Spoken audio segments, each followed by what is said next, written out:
3, 2, 1, parti. Bon, bonjour tout le monde, bonjour à tous les participants. Aujourd'hui, ce webinaire est basé sur les différentes mesures encore en vigueur aujourd'hui destinées aux entreprises pour faire face à la crise du Covid. Donc, comment ça va se passer? Concrètement, on l'a scindé en deux, la présentation. Il y a Valérie Devroyer, qui est notre responsable RH, qui va vous exposer toutes les mesures liées au social. Et dans un second temps, ça sera moi qui vous présentera les mesures, les aides financières et les mesures fiscales. C'est un peu une to-do list de toutes les mesures en cours. On ne va pas s'attarder dans le détail de chaque mesure parce que ça serait trop long et trop fastidieux. Donc, ça vous permet d'avoir connaissance, de prendre connaissance de tout ce qui est possible de faire et dans quelles circonstances. Alors, au niveau de l'organisation, vous pouvez poser vos questions. L'idéal, ce serait sur le chat. On y répondra en fin de présentation. Et lorsque vous posez la question, essayez de laisser aussi vos coordonnées parce que il y en a beaucoup, si on n'a pas le temps, on vous recontactera derrière ou par mail. Si vous laissez votre mail, ça serait mieux. Comme ça, on est sûr de pouvoir répondre à tout le monde. Voilà. Donc, je vais laisser la parole à Valérie Devroyer et je vous retrouve dans la deuxième partie du webinaire. Valérie, à toi. Alors, bonjour à toutes et tous. Nous allons faire une présentation de manière synthétique de l'ensemble des mesures sociales qui ont été mises en place pour soutenir les entreprises et l'emploi.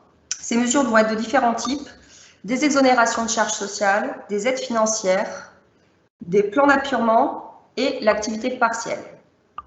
Vous avez certainement entendu tous parler de ces différents dispositifs, mais il nous semblait quand même important, compte tenu des évolutions permanentes des textes, de faire un état des lieux actualisé. L'objectif pour nous, au titre de ce webinaire, c'est vraiment que vous puissiez connaître les aides qui vous sont applicables et revenir vers nous ensuite si vous voulez un conseil un peu plus personnalisé.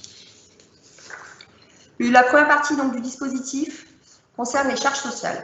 Des mesures ont été mises en place dans le contexte de la crise sanitaire pour permettre à certains secteurs d'activité et certaines entreprises de bénéficier d'exonérations, de remises de dettes et de plans d'appurement. En ce qui concerne les exonérations, il y a une exonération des cotisations sociales patronales qui sont dues à l'URSSAF pour les entreprises de moins de 250 salariés. Deux types de secteurs vont être concernés. Les secteurs les plus impactés par l'épidémie, ce sont les secteurs dont on entend le plus fréquemment parler, tourisme, hôtellerie, restauration, culture, sport, événementiel, mais également les secteurs qui dépendent de ces secteurs-là fortement, ce sont les secteurs connexes. Pour ces deux types de secteurs, on va avoir une exonération de charges sur les rémunérations qui ont été versées entre le 1er février et le 31 mai. Si vous voulez savoir si votre entreprise relève de l'un des deux secteurs, vous pouvez vous référer aux annexes 1 et 2 du décret du 30 mars. Une spécificité quand même pour les secteurs d'activité dits connexes, il y a une condition supplémentaire de baisse de chiffre d'affaires. C'est le slide suivant si tu veux, Régis. Donc soit une baisse de chiffre d'affaires d'au moins 80% entre le 15 mars et le 15 mai par rapport à la même période de l'année précédente ou par rapport au chiffre d'affaires annuel moyen 2019. Ou sinon, elles devront constater une baisse du chiffre d'affaires entre le 15 mars et le 15 mai par rapport à l'année précédente, mais cette baisse, elle doit représenter au moins 30% du chiffre d'affaires de l'année 2019. Donc en fait, il faut qu'il y ait une baisse d'activité pour ces sociétés, baisse de chiffre d'affaires, mais en plus, cette baisse de chiffre d'affaires, elle va être quand même significative par rapport au chiffre d'affaires global annuel de l'année précédente.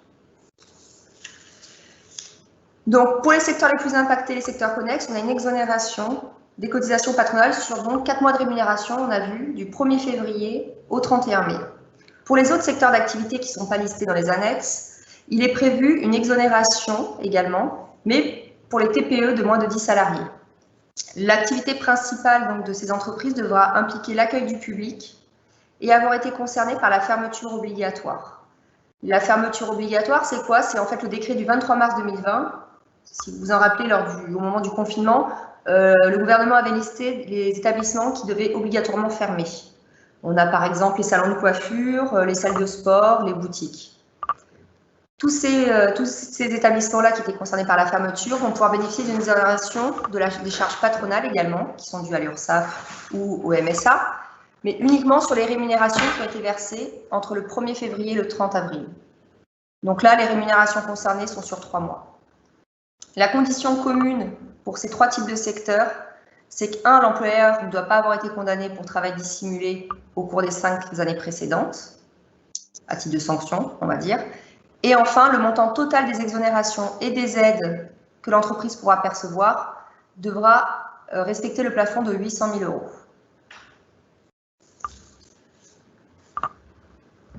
Parallèlement à ça, pour toutes les entreprises qui sont éligibles à ces exonérations, il va être mis en place une aide au paiement des cotisations sociales, patronales et salariales cette fois-ci, qui sont dues aux URSSAF et aux MSA sur toute l'année 2020. Cette aide, elle va se matérialiser par un crédit qui va être accordé à l'entreprise. Ce crédit sera égal à 20% du montant des rémunérations qui ont été versées sur les périodes qui ont été exonérées. Ce crédit, il va se mettre en place après l'application des exonérations de charges patronales et il devrait être utilisé, dernier délai, au titre des rémunérations du mois de décembre 2020. Ce n'est pas un report de crédit sur 2021, on est plafonné au 31 décembre. Donc DSN 15 janvier 2021. Enfin, pour toutes les autres entreprises, donc hors de ces secteurs-là, elles vont pouvoir solliciter une remise partielle à hauteur de 50% des dettes des cotisations patronales. On entend par dette toutes les cotisations non réglées par l'entreprise au titre des rémunérations versées entre le 1er février et le 31 mai. La condition pour bénéficier de cette remise partielle, ça va être une condition d'effectif. Ça ne va concerner que les TPE-PME de moins de 250 salariés. Les entreprises vont être à jour, bien entendu, de leurs obligations déclaratives et de paiement des charges du moins jusqu'au 1er janvier. Leur activité devra avoir été réduite d'au moins 50% entre février et mai par rapport à l'année précédente. Et enfin, devront conclure un plan d'apurement spécifique et devront forcément respecter ce plan pour continuer à bénéficier de cette remise partielle. Cette remise-là a été mise en place pour aider les entreprises dont l'activité n'avait pas été expressément visée par les différents décrets, mais qui ont quand même subi, malgré tout, du fait de l'épidémie, une forte baisse de leur activité. Enfin, de manière générale, pour tous les employeurs qui n'ont pas réglé leur cotisation au 30 juin, va se mettre en place un plan d'apurement, sans pénalité, sans majoration de retard pour les employeurs, sur les cotisations salariales et patronales. Pour les PME, ça va être assez simple, il n'y a pas de démarche à effectuer. Les URSSAF ou les MSA vont vous adresser avant le 30 novembre des propositions de plan. Aucun formalisme derrière, en cas de silence de la société, le plan va se déclencher automatiquement, c'est une acceptation tacite sous un mois. Pour toutes les autres entreprises de plus de 250 salariés, c'est elles qui devront déposer d'ici le 30 novembre une demande spécifique d'apurement avec une proposition de plan. Pour en finir avec la partie URSSAF et charges, d'ici le 31 décembre, les URSSAF et les MSA vont pouvoir, à titre exceptionnel, annuler tous les contrôles qui n'ont pas été clôturés avant le 23 mars 2020 par l'envoi d'une lettre d'observation. Donc tous les contrôles URSSAF en cours, potentiellement, peuvent être annulés par l'URSSAF, sachant que c'est un annulement, une annulation du contrôle et pas une clôture. Ça veut dire qu'un nouveau contrôle pourra être diligenté pour la même période dans les 3 années à venir.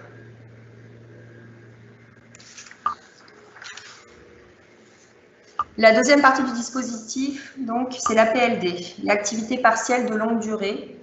Vous avez peut-être aussi entendu parler du dispositif ARM, l'activité réduite de maintien en emploi.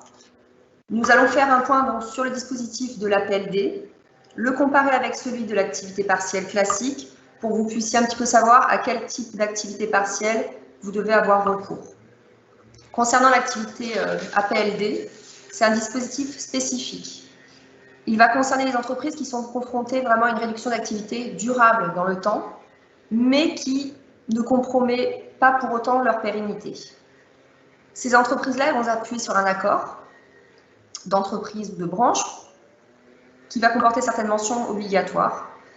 Donc, elles vont devoir faire d'abord un diagnostic de la situation économique, de leur secteur ou de leur entreprise, justifier des perspectives d'évolution, prévoir donc la date de début de l'activité partielle et la durée d'application du dispositif. Ensuite, dans l'accord, on va détailler parmi les activités de l'entreprise celles qui sont concernées par la PLD et les salariés également qui sont affectés à ces activités. Et l'entreprise va devoir ensuite prendre des engagements en matière d'emploi. Donc, il y a un certain formalisme pour la mise en place. Je vais passer à la slide suivante. Voilà.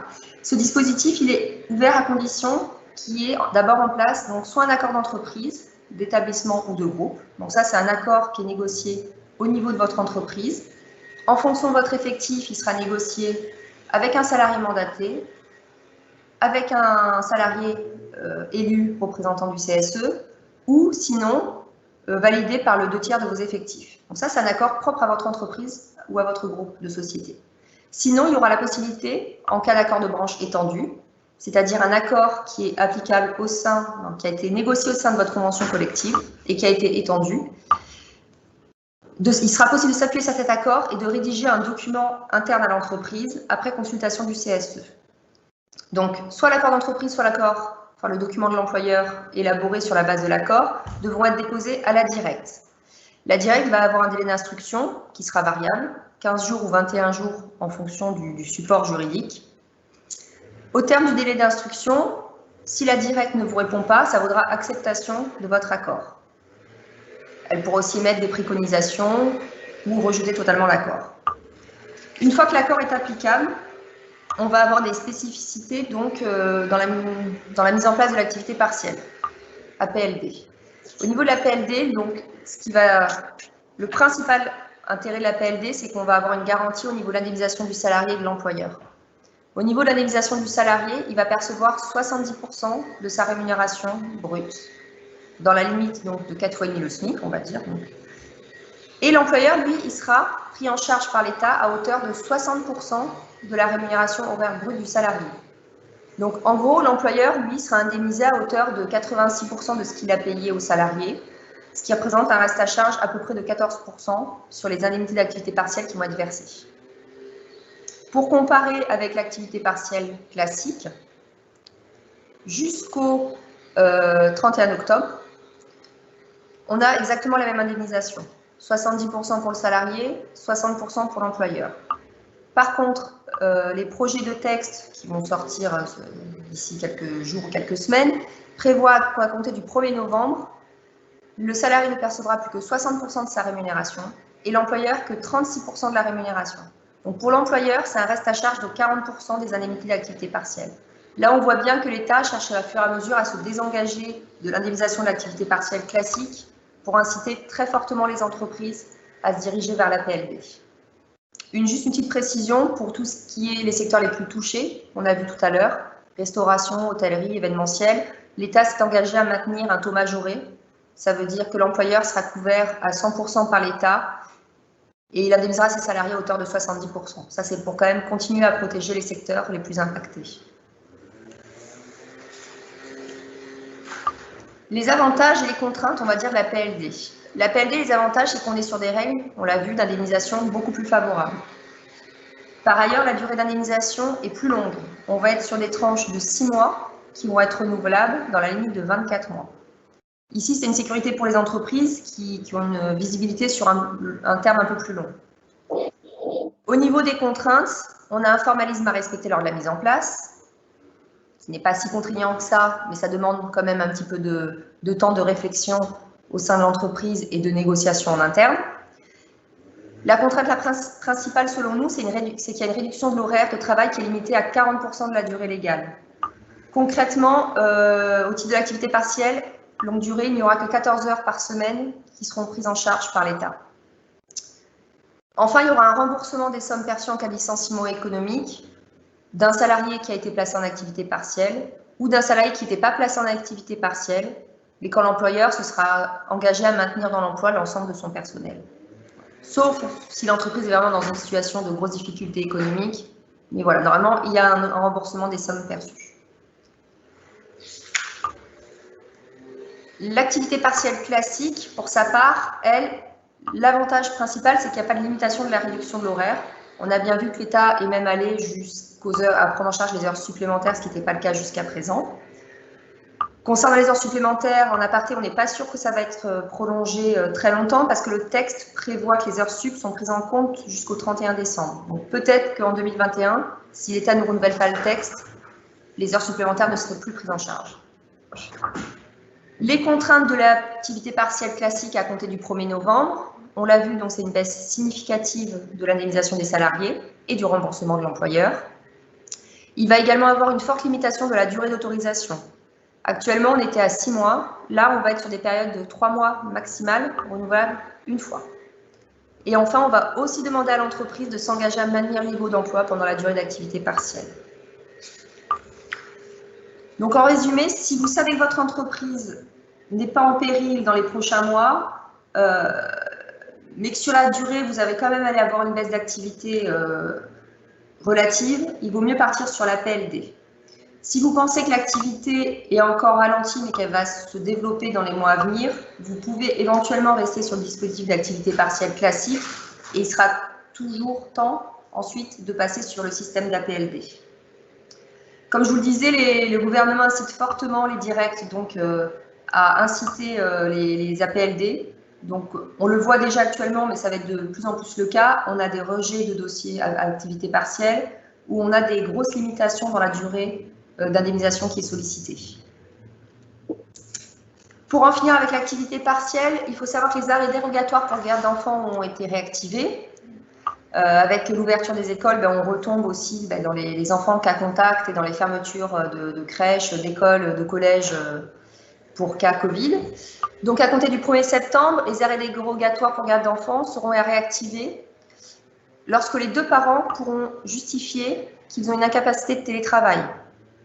Cette justification-là sera portée par l'employeur qui devra leur fournir une attestation. L'indemnité ne sera versée qu'à un seul parent par foyer. Et enfin, les parents devront quand même donner un justificatif à l'employeur pour attester de la fermeture de la classe ou de la situation de cas contact de l'enfant. Les deux attestations d'incapacité de télétravail de fermeture devront être gardées précieusement par l'entreprise en cas de contrôle des directs. Vous savez qu'actuellement, les directs ont lancé une grande campagne de contrôle et de lutte contre les fraudes Covid et activités partielles. On en a régulièrement chez nos clients des contrôles, ils demandent les justificatifs, donc vraiment les garder précieusement. Pour les salariés du secteur privé, donc, ils seront placés en activité partielle, alors que les travailleurs indépendants, eux, auront les indemnités journalières sur le site déclare.amelie.fr qu'on a utilisé durant le confinement. Troisième volet que nous souhaitions aborder, ce sont les aides à l'embauche des jeunes. Il y a deux types d'aides. Les embauches des jeunes de moins de 26 ans, sous contrat classique, et les aides pour les embauches d'alternants. Pour l'embauche donc des jeunes de moins de 26 ans, c'est le fameux plan de relance Un jeune, une solution. C'est une aide financière pour inciter les employeurs à recruter des jeunes diplômés. Ça va concerner les embauches de jeunes de moins de 26 ans entre le 1er août, donc c'est déjà activé, et le 31 janvier 2021. L'embauche se fait en CDI ou en CDD. La seule condition est que le jeune reste au moins 3 mois dans l'entreprise. La rémunération du jeune va être inférieure ou égale à 2 fois le montant du SMIC. On est à peu près à 3 000 € brut. Ça ne va pas concerner le renouvellement de CDD en cours, ça va concerner uniquement les nouvelles embauches. Et d'ailleurs, si l'employeur a procédé à un licenciement économique sur le même poste depuis le 1er janvier, l'aide ne sera pas applicable. L'aide va être d'un montant global de 4 000 € maximum pour un salarié à temps plein. Elle sera proratisée en fonction du temps de travail pour les salariés à temps partiel ou en fonction de la durée du contrat de travail pour les jeunes qui seront restés plus de 3 mois, mais moins de 12 mois. Enfin, pour les contrats en alternance, il y a une aide financière qui a été instaurée pour toutes les embauches entre le 1er juillet et le 28 février. Ça va concerner essentiellement les entreprises de moins de 250 salariés. Celles de plus de 250 pourront faire la demande, mais elles devront respecter certaines conditions de quotas d'alternants dans leur effectif pour l'année prochaine. Le montant de l'aide va varier en fonction de l'âge du jeune. 5 000 € pour un alternant de moins de 18 ans, 8 000 € pour un alternant majeur.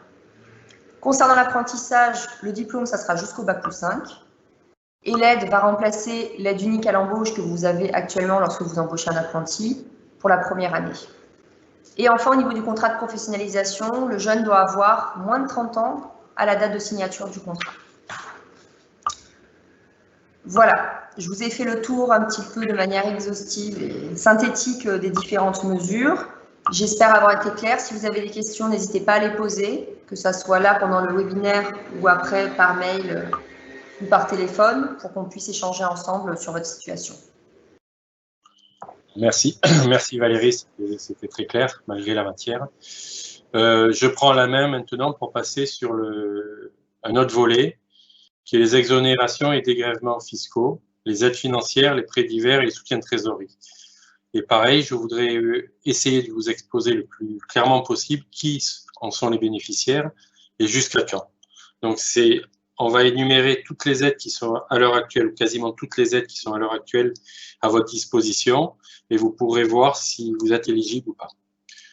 Alors, la première, c'est dans le plan de relance, dans le fameux plan de relance, il a été décidé qu'à partir du 1er janvier 2021, il y aura une réduction d'impôts pour tout ce qui est CVAE,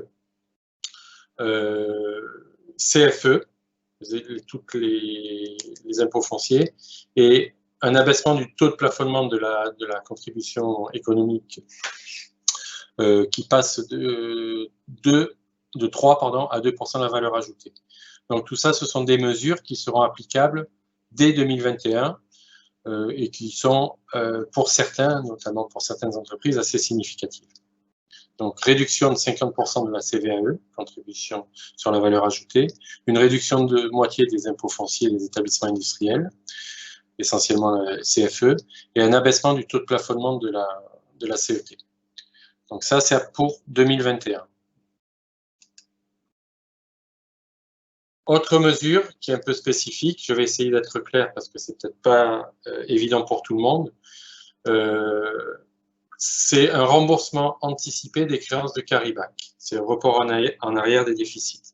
Alors, un bref rappel, si quand vous faites un déficit sur un exercice qui fait suite à des exercices en bénéfice, vous pouvez imputer ces déficits sur les bénéfices passés et demander un remboursement d'impôts que vous avez subi sur ces bénéfices passés.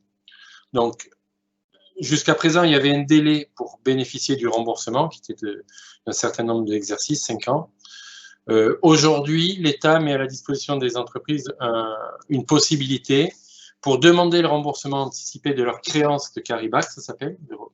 Donc, et on peut demander, ils pourront demander ce remboursement de créances immédiatement.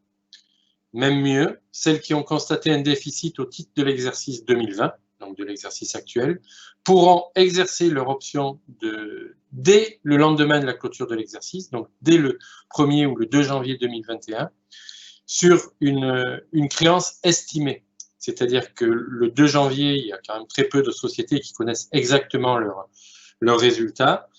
Et bien, cette année, nous pourrons faire en sorte de déclarer à l'administration un carry-back ou une créance de carry-back estimée et demander son remboursement. Donc, ils ont quand même mis en place une mesure anti-abus, c'est-à-dire qu'on a droit, vous aurez droit, ou on aura droit, si c'est nous qui établissons les déclarations, à une erreur d'environ 20%. Voilà. Au-delà de 20% de remboursement supérieur à la créance définitive, il y aura des intérêts de retard et une majoration de retard de 5% sur ces sommes. Mais ça, c'est exceptionnel, c'est-à-dire que l'exercice 2020, normalement, ne devrait pas être un exercice exceptionnel, loin s'en faut, pour un bon nombre de sociétés et dans la majeure partie des secteurs. Donc, ceux qui sont en déficit pourront demander très, très rapidement un remboursement de créances carry-back. Une autre mesure qui est au bénéfice des travailleurs non salariés, donc les travailleurs non salariés, ce sont les commerçants, les artisans, les professions libérales, mais également les gérants majoritaires. Ils pourront demander à titre d'aide exceptionnelle la possibilité de débloquer une partie de leur épargne retraite souscrite sur des contrats Madelin avant le 10 juin 2020 et sur des contrats d'épargne retraite individuelle, c'est qu'on appelle les PERIN. Ce rachat, il faudra respecter pour ce rachat 3 conditions. La demande devra être formulée avant le 31 décembre 2020. Bon, on doit avoir le statut de non-salarié, donc je vous l'ai exposé précédemment. Et le montant total des sommes rachetées ou retirées est plafonné à 8 000 €. Donc vous n'aurez pas de fiscalité, vous aurez une exonération d'impôt dans la limite ça représente une exonération d'impôt dans la limite de 2 000 €. Voilà. Donc c'est pas extraordinaire, mais ça peut représenter une aide et un complément, en tout cas d'aide un peu confort, puisque ça va jusqu'à 8 000 €. Ensuite, une nouvelle disposition qui a été décidée dans la loi de finances rectificative, la 3e loi de finances rectificative pour 2020, qui prévoit la possibilité de consentir des dons de sommes d'argent en exonération totale de droits de donation entre le 15 juillet 2020 et le 31 juin 2021. Alors, ces dons devront être effectués au profit d'un descendant ou à défaut de descendance directe au profit de neveu ou nièce. Les sommes données devront être affectées dans les 3 mois à la souscription au capital d'une PME européenne. Et cette PME bénéficiaire donc, de ces dons, enfin de ces fonds, doit exercer son activité depuis moins de 5 ans, ne pas avoir distribué encore de bénéfices, donc ça s'adresse essentiellement aux entreprises nouvelles en phase de démarrage qui n'ont pas encore suffisamment de surface financière pour distribuer des dividendes. Donc c'est dans la limite de 100 000 €. Et le donataire, donc celui qui reçoit l'argent, doit exercer dans la société pendant une durée minimale de 3 ans son activité principale, professionnelle principale, ou si la société est soumise à l'impôt sur les sociétés, une fonction de direction. L'objectif de cette mesure, c'est clairement de consolider les fonds propres et la trésorerie des entreprises par le biais de donations d'ascendants. Alors, il y a également des nouvelles mesures concernant le fonds de solidarité. Donc, le fonds de solidarité, vous en avez tous entendu parler. Il y a eu pendant le confinement et les mois suivants, les 2 mois suivants, il y a eu un fort succès. C'était la fameuse aide de 1 500 € octroyée à tous les petites entreprises, artisans et commerçants. Ce fonds de solidarité, pour les entreprises appartenant au secteur de l'hôtellerie, de la restauration, du tourisme, de l'événementiel, etc., bénéficie d'un prolongement jusqu'au 30 septembre. C'est-à-dire que, au titre des pertes réalisées par ces sociétés en juillet, août, septembre, vous allez pouvoir bénéficier encore de cette aide forfaitaire de 1 500 €. Pour cela, la date limite de dépôt de la demande doit être le 30 septembre 2020. Bon, les conditions restent les mêmes, hein, c'est-à-dire que la condition de baisse du chiffre d'affaires doit demeurer. La condition de revenu des bénéficiaires des revenus de l'exercice 2019 demeure également. Mais bon, ça ouvre quand même une solution pour les secteurs en difficulté. Ce fonds de solidarité, pour les discothèques, il a été élargi à des entreprises donc, qui ont une activité de discothèque de taille beaucoup plus importante au titre des mois de juin, juillet et août. Donc, il n'y a plus de conditions d'effectif, plus de conditions de chiffre d'affaires et plus de conditions de bénéfices imposables. C'est-à-dire que tout le monde, toutes les sociétés qui ont une activité de discothèque y ont droit. Alors ça se comprend puisque les discothèques, en théorie, officiellement, elles sont restées fermées pendant toute la durée estivale. Le volet 2 de ce fonds de solidarité, pour ces activités-là, est renforcé. L'aide devient mensuelle et son montant mensuel maximum est de 15 000 €. Donc un formulaire spécifique sera ouvert à la fin du mois d'août aux entreprises éligibles pour en faire la demande. Alors pour le paiement de la TVA et des prélèvements à la source, les échéances non payées entre le 1er mars et le 31 mai peuvent bénéficier d'un plan de règlement. Donc la DGFiP a mis en place ce dispositif qui s'adresse aux commerçants, artisans, professions libérales et autres agents économiques qui ont une activité préalable au 31 décembre 2019. Les impôts concernés, ce sont les TVA, ou la TVA au titre des mois de février à avril 2020, qui n'a pas été pour les TVA non payés. Les prélèvements à la source, pareil, au titre des mois de février à avril. Les soldes d'impôts sur les sociétés et de contributions sur la valeur ajoutée, qui devaient être versés entre mars et mai. Toutes ces sommes pourront faire l'objet d'un plan de règlement dont la durée maximale sera de 36 mois. La durée sera déterminée par l'administration en fonction d'un coefficient d'endettement qui sera fourni, qui sera calculé par elle. Donc, il faudra fournir des éléments sur la situation financière de la société. Si le plan est inférieur à 12 mois, le plan de paiement, il n'y aura aucune garantie à fournir par l'entreprise et son dirigeant. Donc, l'entreprise doit formuler sa demande en ligne au plus tard le 31 décembre 2020.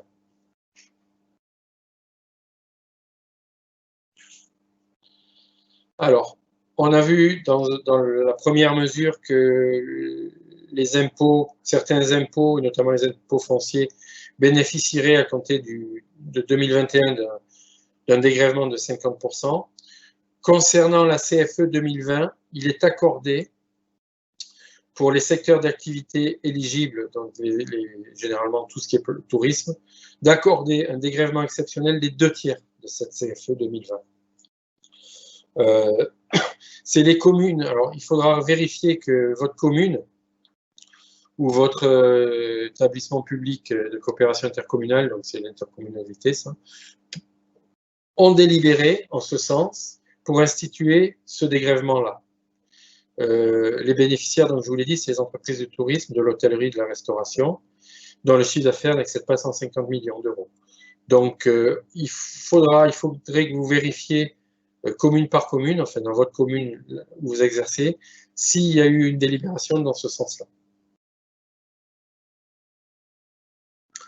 On va revenir également sur le prêt garanti par l'État. Donc ça aussi, ça a été une mesure qui a eu un gros succès. Nous avons eu à intervenir de façon fréquente pour nos clients pour l'obtention de ces PGE. Ce PGE, je vous rappelle que dès l'origine, il était applicable jusqu'au 31, on pouvait le demander déjà, jusqu'au 31 décembre 2020. Ce prêt, il était équivalent à un montant maximum de 3 mois de chiffre d'affaires de l'exercice 2019 ou 2 années de masse salariale pour les entreprises créées depuis le 1er janvier 2019. Donc, aucune mensualité de remboursement n'était exigée sur la première année et l'entreprise pourra choisir d'amortir ce prêt sur une durée maximale de 5 ans après le terme de la première année. Aujourd'hui, le gouvernement a négocié avec les banques qui se seraient engagées, parce que jusque-là, on n'avait pas les conditions de taux justement de ces prêts, qui se seraient engagées à une tarification maximale de 1 à 1,5% pour les prêts remboursés d'ici 2022 ou 2023, et de 2 à 2,5% pour les prêts remboursés d'ici 2024 à 2026, coût de la garantie d'État compris. Selon la loi de finances rectificative 2020, les banques doivent motiver par écrit aux entreprises les refus de prêts de moins de 50 000 euros. Donc, c'est une mesure qui a bien fonctionné jusqu'à présent, qui peut encore être activée pour les sociétés qui ne l'ont pas encore demandé ou qui en ont demandé une partie, qui s'aperçoivent aujourd'hui d'un besoin supplémentaire. Donc, on peut demander une extension du PGE ou une augmentation du PGE. Bon. Les TPE et PME qui se sont vus refuser un prêt pourront obtenir des prêts participatifs adossés au Fonds de développement économique et social que nous allons voir maintenant. Alors, ces prêts participatifs, ce sont des prêts de trésorerie jusqu'à ce qu'ils iront jusqu'à 50 000 euros. On va en voir le détail. Ils sont destinés aux entreprises de moins de 50 salariés ayant des difficultés à obtenir un PGE, comme je vous l'ai exposé. Ils sont remboursables sur 7 ans, donc ça veut dire que la durée de remboursement est meilleure, enfin est plus longue que pour le PGE. Le plafond, par contre, les plafonds sont assez bas. Le plafond est de 10 000 euros pour les entreprises employant moins de 10 salariés et de 50 000 euros pour les entreprises qui emploient entre 10 et 49 salariés. Il admet un différé d'amortissement total de 12 mois et le taux est de 3,5%. Les entreprises qui peuvent être concernées par ces prêts participatifs doivent se rapprocher des codéfis de leur département et après examen du dossier, l'entreprise pourra finaliser sa demande sur une plateforme en ligne. Il existe un autre prêt qu'on appelle le prêt rebond. Ce prêt, il est piloté par la BPI avec les régions et il est destiné à renforcer la trésorerie des entreprises localisées sur leur territoire.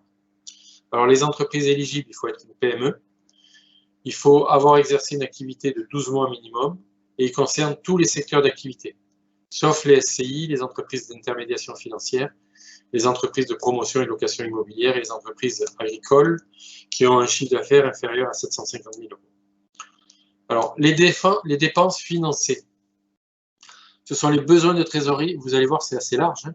C'est les besoins de trésorerie liés à la situation conjoncturelle, donc ça c'est très très large. L'augmentation du besoin en fonds de roulement, les investissements immatériels, coûts de mise aux normes, etc., frais de recrutement, frais de prospection, les investissements corporels à faible valeur de gage, matériel conçu et réalisé par l'entreprise pour ses besoins propres, matériel informatique, etc. Donc autant dire que c'est très très large.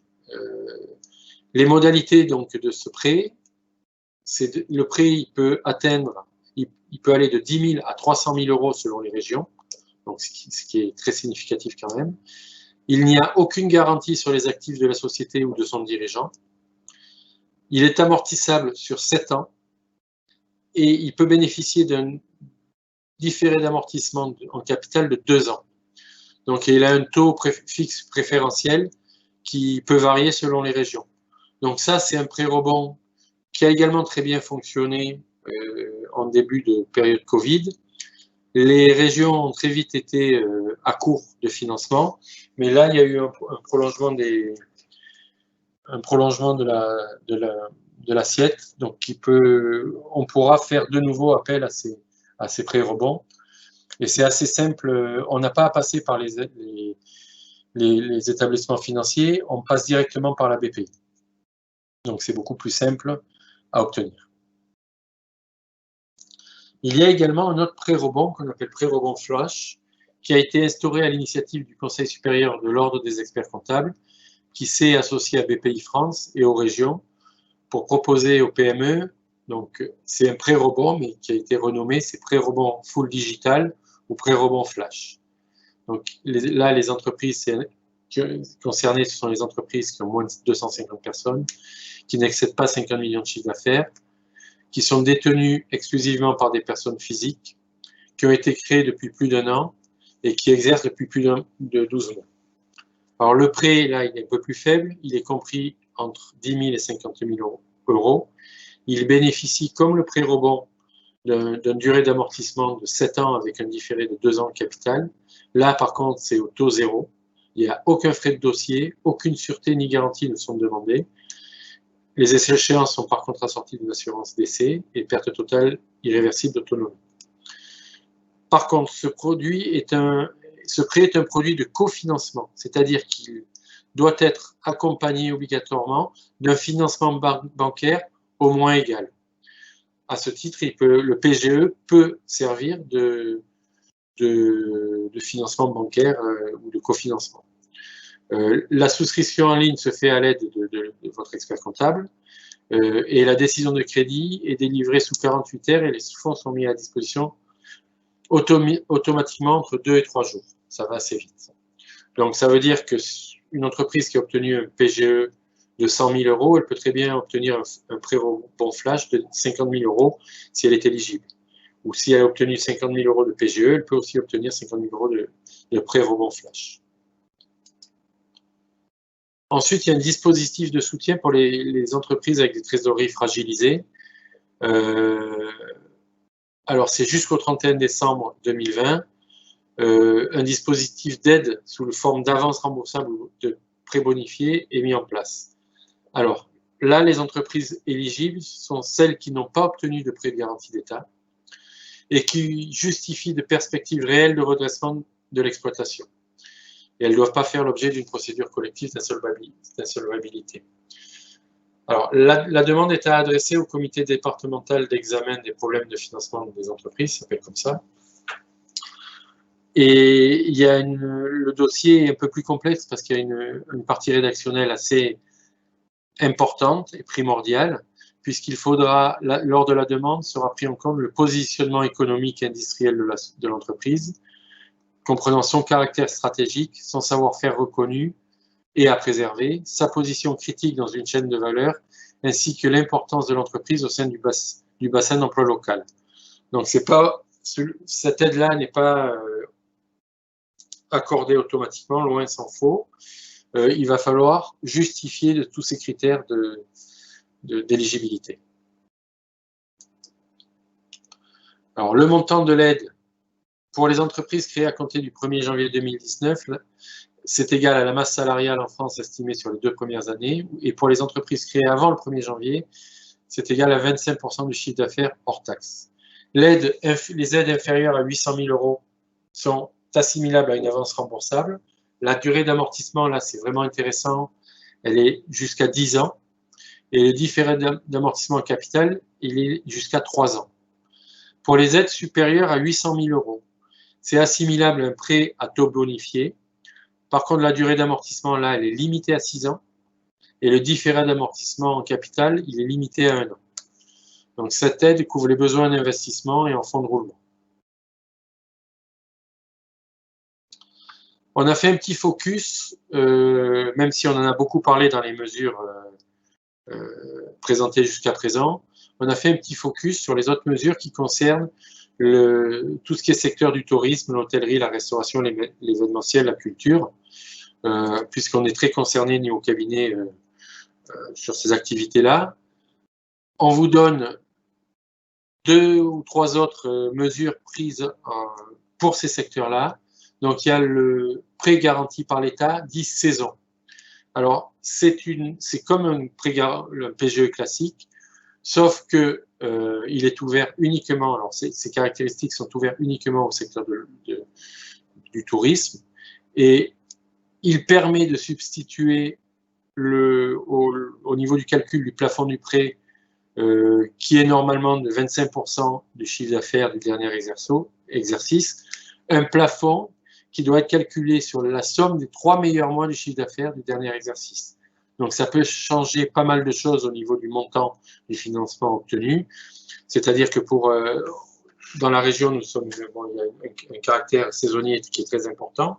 Donc, au lieu de prendre 25% du chiffre d'affaires 2019, une entreprise aura plus intérêt à prendre les 3 mois de chiffre d'affaires les plus élevés. Donc, qui seront certainement juin, juillet, août, ou juillet, août et septembre. Donc, ça veut dire que la base d'octroi sera plus importante. Donc, c'est toujours distribué par BPI France et garanti par la Banque des Territoires. Là encore, ce prêt n'est assorti d'aucune garantie sur les actifs de l'entreprise et pas plus d'une caution personnelle du dirigeant. Donc, ça, c'est une mesure qui est très intéressante, qui permet d'accroître votre PGE ou de demander un prêt beaucoup plus conséquent si vous en avez besoin. Les autres mesures liées au secteur du tourisme dont on n'a pas encore parlé, les banques se sont engagées, pour l'instant on n'a pas eu de retour, ou on n'a pas eu de cas où l'application a été mise en œuvre, mais les banques se sont engagées à proposer aux PME de ce secteur un report des mensualités de leurs prêts sur 12 mois, et non plus sur 6. Donc logiquement, le report doit se terminer en septembre. Donc, vous devriez recommencer, normalement, les entreprises de ce secteur, notamment, devraient recommencer à payer leur échéance de prêt et de crédit bail s'ils étaient concernés à partir d'octobre. Or, d'après les annonces, on pourra solliciter un report supplémentaire de 6 mois. Et ensuite, les loyers et redevances d'occupation du domaine public dus aux bailleurs nationaux seront annulés pour les PME et les TPE du secteur du tourisme pour la période de fermeture administrative, donc qui a été du 14 mars au de juin ou 11 juin, je n'ai plus en tête la date d'ouverture. Voilà. Un autre prêt tourisme, donc là le nom c'est le prêt tourisme, mis en place également ou suivi par la BPI, c'est le prêt tourisme. Les entreprises éligibles, donc, ce sont celles qui exercent dans ce secteur-là, qui ont plus de 3 ans d'activité et contribuent à l'attractivité touristique des territoires.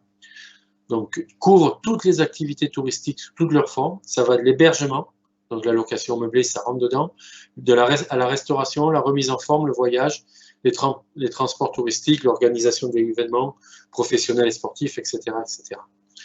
Les modalités de ce prêt, il est compris par entreprise entre 50 000 et 2 millions d'euros.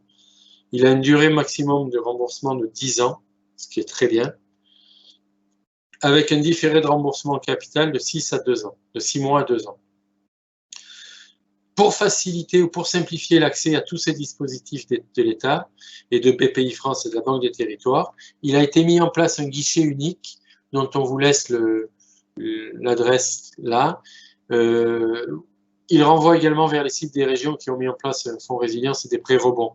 Donc vous avez tout synthétisé et tout répertorié sur ce site et qui est assez bien fait. Vous pouvez aller vous rendre dessus pour déjà vous familiariser, vérifier les formalismes, etc. Voilà, là vous avez un exemple de la première page du site. Alors, il y a d'autres secteurs qui bénéficient d'aides spécifiques. Alors, volontairement, on ne s'y est pas penché parce que ce sont des mesures beaucoup plus macroéconomiques. Ce sont essentiellement des aides à la capitalisation, au financement, mises en place par des fonds d'investissement, par l'État ou accompagnés par l'État ou la BPI.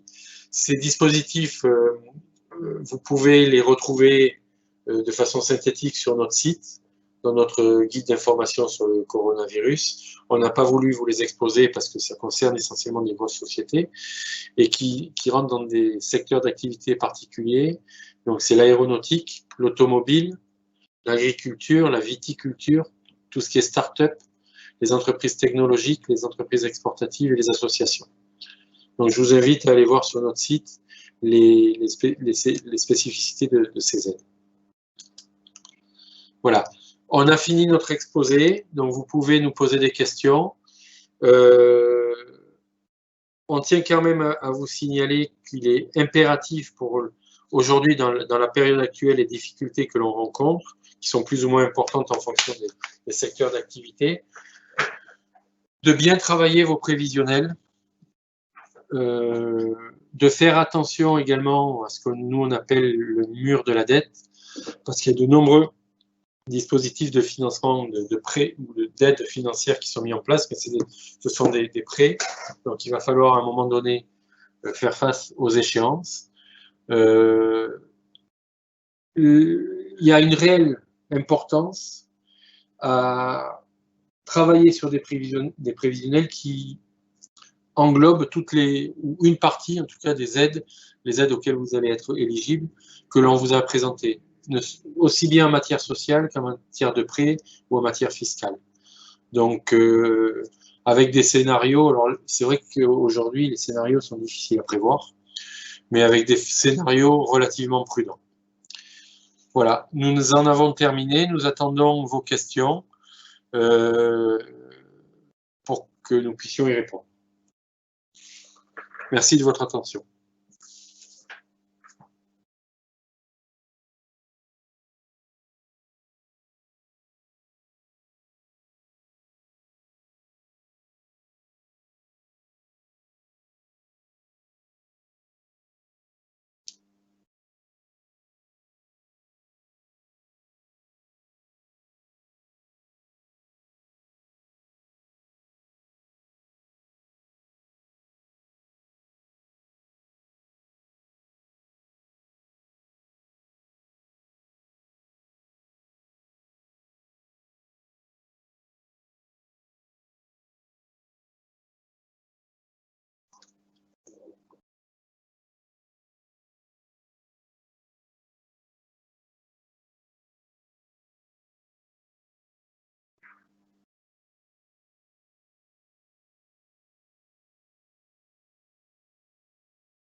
Alors, Régis et Valérie, nous avons 2 questions dans le chat de Abdel. Donc, je vais vous les lire, comme ça vous pouvez répondre. Vas-y. Régis et Valérie, vous m'entendez ou pas? Oui, oui. Tu m'entends? Oui, je t'entends. Voilà. Ok, nickel. Alors, je vais vous les lire. Alors, première question. Bonjour, nous sommes actuellement à la recherche d'alternants majeurs, donc plus de 18 ans, dans le cadre du plan aide de l'État. Savez-vous quelle est la grille des salaires en fonction de l'âge et du niveau de diplôme? Valérie, je te laisse répondre. Alors, oui, sauf qu'il y a autant de grilles que de secteurs d'activité. Donc, si vous me laissez vos coordonnées, je vous donnerai la grille de rémunération qui correspond à votre secteur d'activité sans aucun problème. Ok. Alors ensuite, donc Abdel, on attend votre adresse mail pour pouvoir vous fournir la grille. Ensuite, deuxième question. Concernant le PGE, si le prêt est remboursé intégralement avant la première année, le taux de 1,5% s'applique-t-il? Non. Ok. C'est uniquement dans le cas de remboursement quand on opte pour le report après la première année. Ok, ça marche. Bon, bah, Abdel, on espère que ça a répondu à vos questions. Et si vous avez encore des demandes, bah, n'hésitez pas à les faire dans le chat, comme ça on les voit. Ensuite, on a une question de Thomas qui nous dit « Bonjour, pour les employés qui ne sont pas en chômage partiel, est-ce que c'est prévu? Est-ce qu'il est prévu quelque chose? Merci beaucoup. » Alors, non. Non, malheureusement non. Si les salariés n'ont pas une baisse d'activité, les rémunérations versées sont soumises aux charges sociales de droit commun telles qu'on les connaît actuellement. Ok, très bien. Bah, Thomas, on espère qu'on a répondu à votre question. Si vous avez d'autres demandes, bah, n'hésitez pas à les faire dans le chat comme pour Abdel. Et au cas, laissez votre adresse mail si vous avez besoin d'autres informations ou quoi.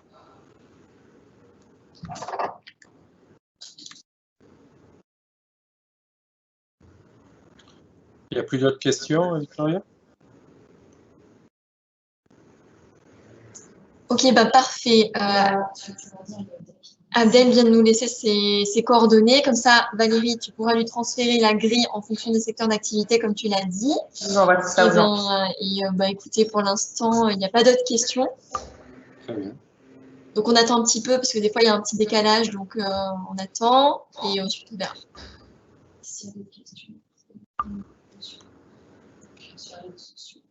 Et s'il y a d'autres questions bah, pour les téléspectateurs, entre guillemets, qui nous écoutent et nous regardent, n'hésitez pas à venir sur notre Facebook, notre LinkedIn, on sera ravis de vous répondre et on vous transférera vers la personne adéquate de toute façon. Donc, voilà.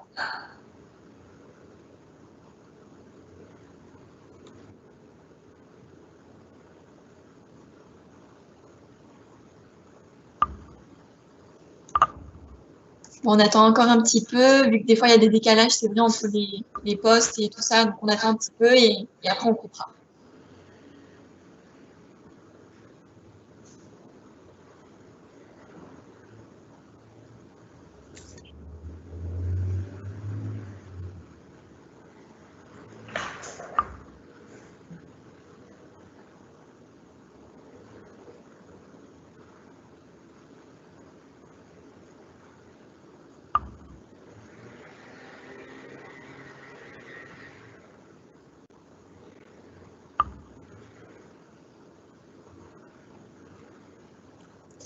Eh bien, écoutez, c'est terminé.